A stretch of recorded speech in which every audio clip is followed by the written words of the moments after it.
Hello everyone, hope you doing great. तो आज जो आर्टिकल हम लोग डिस्कस करने वाले हैं, this article is on Pakistan. The issue जो अभी पाकिस्तान में चल रहा है, this is an editorial analysis of that issue. तो ज़रा एक बार देखते हैं कि इस एडिटोरियल में क्या है, एंड इसको एनालिसिस करके देखते हैं कि ये इंटरनेशनल रिलेशंस के पॉइंट ऑफ व्यू से इतना इम्पोर्टेंट क्यों बनता है। तो सबसे पहले this article was on Indian express 5 April Tuesday का आर्टिकल है ये। और इस आर्टिकल में Imran Khan, the current prime minister of Pakistan, को कंपेयर किया गया है सैमसन से। Samson is a biblical figure है, एक माइथोलॉजिकल फिगर है जो कि बहुत फेमस है इन इन बिब्लिकल टेक्स्ट, जो क्रिश्चियंस के टेक्स्ट हैं उसके अंदर there is a story about him. तो लेट अस अंडरस्टैंड कि इसमें क्या लिखा है, मतलब क्या इससे क्यों कंपैरिजन किया गया है। तो सबसे पहले इस आर्टिकल में इन्होंने बताया है कि सैमसन क्या था। सैमसन एक बहुत ही स्ट्रॉन्ग कैरेक्टर था, जिसने temple of Dagon in Gaza को डिस्ट्रॉय कर दिया था।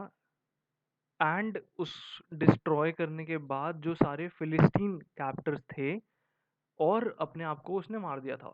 मतलब बेसिकली उन सारे कैप्टर्स को जो जिन्होंने उसको बांध के बंदी बना के रखा था, उन सबको मारने के लिए उसने अपने आप को भी सैक्रिफाइस कर दिया था। तो मतलब कि बेसिकली अगर हम हिंदी में कहें तो इसका जिस्ट और मतलब यही है कि अगर ये खुद डूबे तो साथ में सबको लेके डूबेंगे। तो हम इसको कह सकते हैं, इसका मतलब थोड़ा सा ऐसे ही बनता है। तो हम समझने की कोशिश करते हैं ऐसा क्यों कहा गया है पाकिस्तान के प्राइम मिनिस्टर के बारे में। तो फर्स्ट ऑफ ऑल यहाँ पे लिखा है, Pakistan prime minister Imran Khan much like Samson appears determined to bring down the house of Pakistan dominated until now by the army. मतलब पाकिस्तानी आर्मी जो थी, जो डोमिनेट करके रखा हुआ था हाउस ऑफ पाकिस्तान को, इमरान खान डिटर्मिन्ड है कि वो पूरे हाउस को नीचे लेके आएंगे। मतलब अगर वो खुद गए तो सबको लेके डूबेंगे साथ में।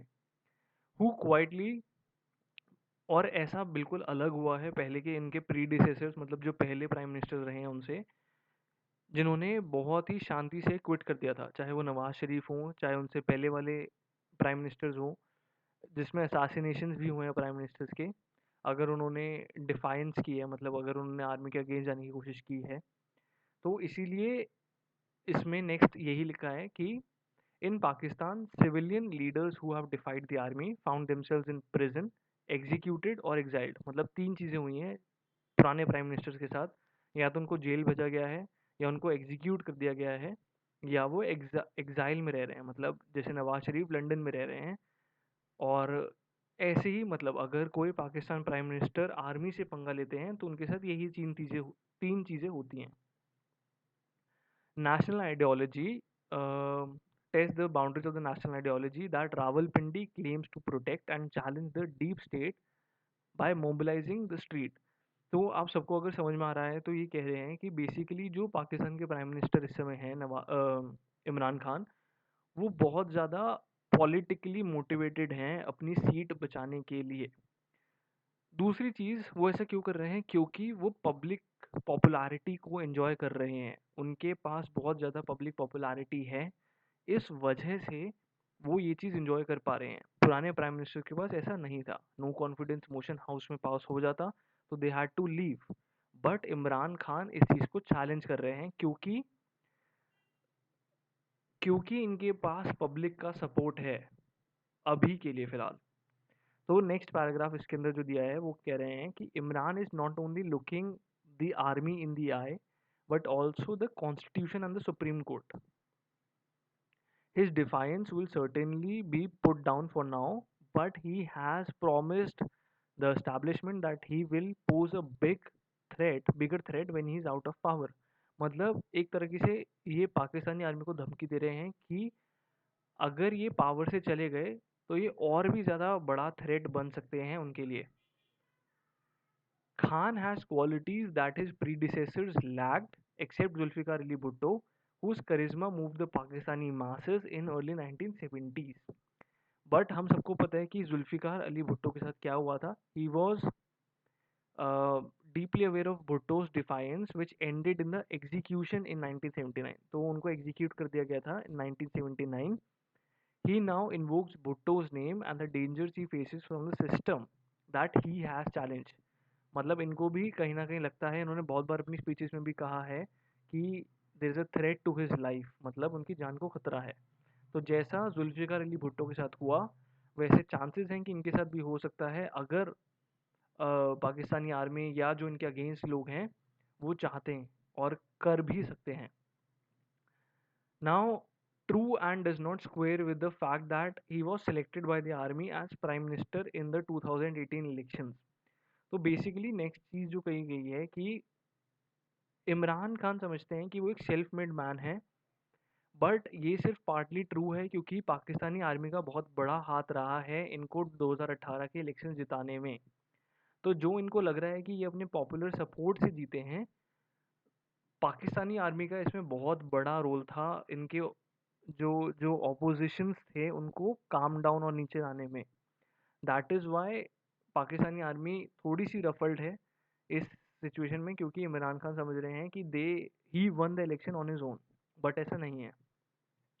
नेक्स्ट चीज जो इसमें कही है वो है popular mandate after general Pervez Musharraf resign, reign ended in 2008, one led by Asif Ali Zardari of Pakistan Peoples Party, जो ये 2018 में इलेक्शन हुए थे उनके opposition, and other by Nawaz Sharif of Pakistan Muslim League. Now next चीज़ जो है वो ये बताई गई है कि आर्मी उस समय पे दोनों जो इनके कंपेटिटर्स थे असफ अली जरदारी और नवाज शरीफ, वो दोनों आर्मी की पॉलिसीज़ के अगेंस्ट थे। आर्मी की पॉलिसीज़ क्या थी? मिलिटेंट जिहादिस्ट ग्रुप्स को सपोर्ट करना, एज वेल एज जो पाकिस्तानी प्राइम मिनिस्टर बनने की कंटेंडर थे वो चाहते थे कि ट्रेड और political ties with India improve हो, बट पाकिस्तानी आर्मी ऐसा नहीं चाहती थी। आर्मी को एहसास था, आर्मी को लगा कि खान जो है इमरान खान जो प्रोवाइड करेगा हैंडसम और modern face to the army rule and help destroy other older political formation, जो पुराने पॉलिटिकल फॉर्मेशंस बने हुए हैं नवाज शरीफ और असफ अली जरदारी के। नाउ अब क्या हुआ? अब इसमें प्रॉब्लम ये हो गई कि आर्मी को ये चीज़ बहुत महंगी पड़ गई, because army chiefs were the ones who betrayed the civilian prime ministers who appointed them. मतलब पहले ऐसा होता आया है कि आर्मी ही हमेशा बिट्रे करती थी, मतलब एक कू होता था जिसके अंदर पीएम को हटाते थे एंड आर्मी के कमांडर, टॉप कमांडर वहाँ पे बैठते थे पोजीशन पे, as happened in the case of Pervez Musharraf. Zia ul Haq turned against Zulfikar Ali Bhutto and Musharraf ousted Nawaz Sharif. ये दोनों केसेस में ऐसा ही हुआ है। बट अब क्या हो रहा है? अब इमरान खान जो एक सिविलियन प्राइम मिनिस्टर हैं, वो इंश्योर कर रहे हैं कि उनके opponents were defeated in 2018 elections और state majority in the favour of the national assembly. तो ये सारा काम जो है पाकिस्तानी आर्मी ने किया था। नाउ ही ऑल्सो सरप्राइज, अब इन्होंने पाकिस्तान की जो आर्मी लीडरशिप है उसको भी सरप्राइज कर दिया by playing politics with the appointment of ISI chief last October. तो आपको अगर न्यूज़ रिपोर्ट्स पता हो तो सिचुएशन ये थी कि army chief Qamar Javed Bajwa sought to move, तो लेफ्टिनेंट जनरल फैज़ हमीद को उन्होंने आईएसआई का हेड बनाना था, बट जो इमरान खान थे उन्होंने इस ट्रांसफ़र को रजिस्ट किया और इस बात का बहुत बड़ा इशू बनाया। तो दिस वाज, ये तब से आर्मी जो है इनसे थोड़ी सी जो है नाराज़ चल रही थी, and they were little bit on, मतलब पब्लिक के सामने आज तक नहीं समझ में आ रहा था, but there was a rift between the prime minister and the army. Quite apparent that the prime minister and army chief were no longer on the same page, मतलब हमें एक हिंट मिल चुका था, we all had a hint कि they are not on the same page. Khan has been incompetent in governing Pakistan, has deepened Pakistan's economic crisis, sharpened internal conflicts and worsened the international relations. चार चीज़ें थी जिसपे पाकिस्तानी अवाम और उनके लोगों को लगा कि इमरान खान जो हैं उनकी पोजीशन को अच्छा करेंगे, बट उन्होंने और डिग्रेड कर दी पोजीशन। कहाँ पे? इंटरनेशनल रिलेशंस पे। इंटरनल कॉन्फ्लिक्ट्स और बढ़ गए, पाकिस्तान का इकोनॉमिक क्राइसिस और ज़्यादा बढ़ गया, और जो गवर्निंग है पाकिस्तान की वो और ज़्यादा ख़राब हो गई इमरान खान के आने के बाद।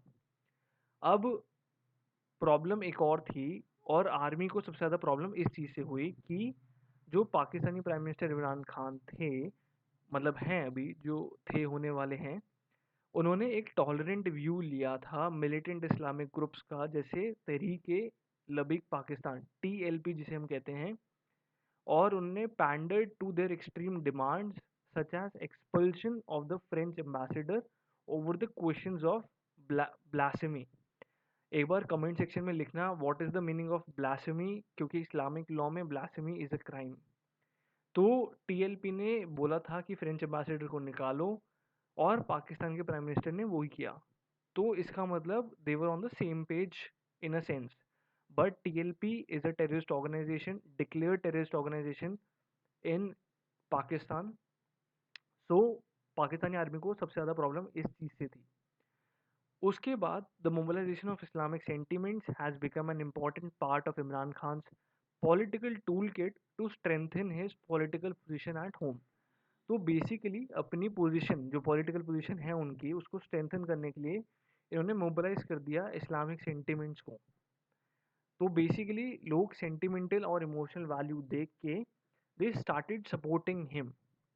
नाउ एक और जो सबसे बड़ी प्रॉब्लम हो गई वो ये थी, जो इंटरनेशनल रिलेशंस के पॉइंट ऑफ व्यू से हम कह सकते हैं कि इन्होंने अटेम्प्ट किया था अलाइन करने के लिए टर्की के साथ, एंड एक इस्लामिक नया नया इस्लामिक ब्लॉक बनाने की कोशिश की, जिसकी वजह से जो ट्रेडिशनल फ्रेंड्स थे पाकिस्तान के, जो गल्फ में थे जैसे सऊदी अरेबिया एंड यूएई, इनको थोड़ा सा एंग्री कर दिया इन्होंने। थोड़ा सा क्या मतलब, when you start creating a new opposition, तो इनके जो ट्रेडिशनल फ्रेंड्स थे they were very angered with this move. दूसरी चीज़, फरवरी 2021 में आर्मी ने सीज फायर नेगोशिएट किया इंडिया के साथ, एंड जो बाजवा जो अभी आईएसआई हेड हैं, पाकिस्तानी आर्मी के जो चीफ हैं, उन्होंने एक नया डोर ओपन किया था modest agenda of confidence building with India including on trade. But जो खान है उन्होंने ओवररूल कर दिया इसको भी, साइटिंग जो 2019 में हमारा कश्मीर का इशू था उसको लेकर। अब जो सिविलियन लीडर्स हैं, अंटिल नाउ सिविलियन लीडर्स जो थे वो कहते थे कि हम इंडिया के साथ टाइज इम्प्रूव करेंगे, और आर्मी इसके अगेंस्ट जाती थी। बट अब सिविलियन लीडर हैं, जो प्राइम मिनिस्टर हैं इमरान खान, वो अगेंस्ट जा रहे हैं आर्मी के बाय सेइंग जब आर्मी कुछ अच्छा चाहती है, आर्मी इंडिया के साथ समझौता करना चाहती है, ceasefire, they want to establish ceasefire between India and Pakistan, तो अब जो सिविलियन प्राइम मिनिस्टर है वो उसके अपोज कर रहे हैं। Now the next thing is, तो मतलब बेसिकली बात ये है कि he is opposing army in each and every rule that army wants to bring in, चाहे वो अच्छा हो बुरा हो। The only criteria right now उनके दिमाग में है कि सिर्फ आर्मी को कैसे अपोज किया जाए। He is not thinking as a prime minister, he is thinking as an opposition of the army, the Pakistani army. And next thing, although he has often viciously attacked Prime Minister Narendra Modi and the RSS, Imran Khan has also praised India's independent foreign policy. मतलब कहीं ना कहीं जो इनका ये comment था, that was a jab on the Pakistani army, जिन्होंने nurture किया है close strategic partnerships with the US and the west. तो basically Khan often criticized Rawalpindi's alliance with Washington and its decision to fight American wars in the region at great cost to Pakistan. तो basically जो पाकिस्तान के इतने पुराने relation रहे हैं US के साथ, खान ने उन्हें भी डिस्टर्ब कर दिया। और जब यूएस चाइना के बीच में जो रिलेशंस थे वो ख़राब होने शुरू हुए, तो he started moving towards China for help. तो he move closer to Beijing and apparently under the Chinese pressure वो मॉस्को गए और व्लादिमीर पुतिन को ऑर्डर किया to march into Ukraine as sorry as Vladimir Putin order. तो आपको पता होगा कि जब पुतिन ने स्टार्ट कर दी थी वॉर, उसकी शायद अगले या उसके अगले दिन ही पाकिस्तानी प्राइम मिनिस्टर उनसे मिलने गए थे, because this is because of Chinese pressure. Now, last week, Bajwa publicly distanced himself from Khan and criticized the Russian invasion of Afghanistan and underlined the traditionally close ties to Europe and US. तो basically army chief ने अब clearly अपना stance ले लिया कि they support US and Europe, क्या कहें कि जो रशिया का इन्वेजन हुआ यूक्रेन पे that was a sign of aggression, और उन्होंने उसको क्रिटिसाइज किया, अगर आपने प्रेस ब्रीफिंग भी पढ़ी हो इनकी। In the past army use to carefully modulate the deep anti western resentments in Pakistan to bargain with US and Europe. अब जो प्राइम मिनिस्टर हैं वो एंटी अमेरिकनिज्म को फुली सपोर्ट कर रहे हैं by charging the opposition calls on vote of no confidence as a US conspiracy. मतलब ये यूएस की कॉन्स्पिरेसी है कि उनको नो कॉन्फिडेंस मोशन हारना पड़ रहा है, या जो भी उनकी कंट्री में हो रहा है, he is blaming it all on the US. And he saying कि हॉस्टाइल फॉरेन इंटरफेरेंस हो रही है हमारी कंट्री में, जिसकी वजह से the main political argument use to dismiss the resolution and dissolve the national assembly. तो बेसिकली जब आपके घर में कुछ हो रहा होता है, you try to blame it on someone else outside probably, ताकि जो सारा ध्यान है वो फोकस हो जाए उन आउटसाइड पावर्स के ऊपर rather than on your own faults. This is what he's trying to do. He's trying to create a diversion into the matters of his own assembly. Imran Khan has embarked on a path to civilian leader has done. No civilian leader has done to confront the army's hegemony on a broad range of issues. In the run up to the election, assuming they are held soon, Khan is likely to double down on religious mobilization. अब the author is saying कि ना इमरान खान आने वाले कुछ दिनों में दो चीज़ें कर सकता है, मतलब दो चीज़ें बहुत ही नेसेसरीली कर सकता है। फर्स्ट है रिलीजियस मोबिलाइजेशन, मतलब इस्लामिक रूल के हिसाब से जो मोबिलाइजेशन है, जो आइडियोलॉजी के हिसाब से मोबिलाइजेशन है, लोगों के सेंटिमेंट्स और इमोशंस के बेसिस पे वो लोगों को मोबिलाइज करने की कोशिश करेंगे। दूसरा, वो जो बाहरी ताकतें वो कह रहे हैं, द आउटसाइड पाकिस्तान एलिमेंट्स, उनके ऊपर ज़्यादा फोकस करेंगे and they are going to blame it, he is specifically going to blame it on anti americanism. America को कहीं ना कहीं दोषी करार करने के लिए वो ये सब करेंगे।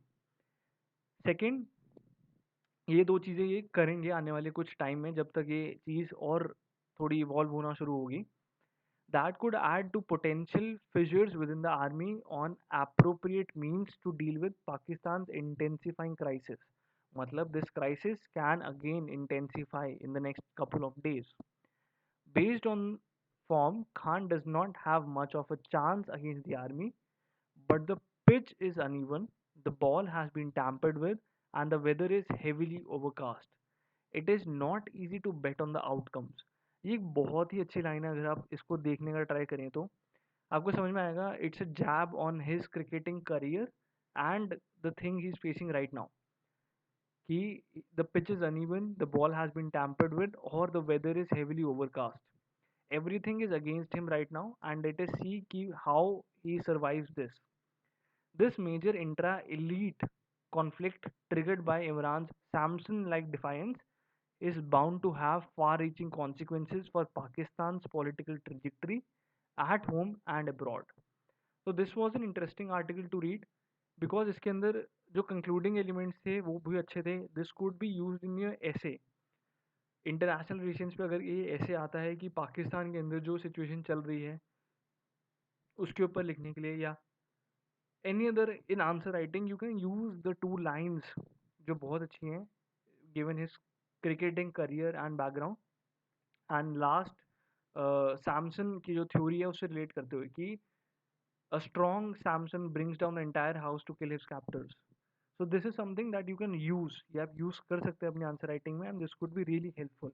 This is an innovative approach to answer writing, as we call it, and this was a great article to read. So all the best for your exams. They are very near, and do well.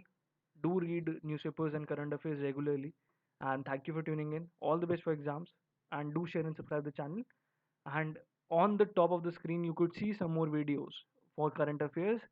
You could click on them when you have time and understand different articles that we have analyzed for you.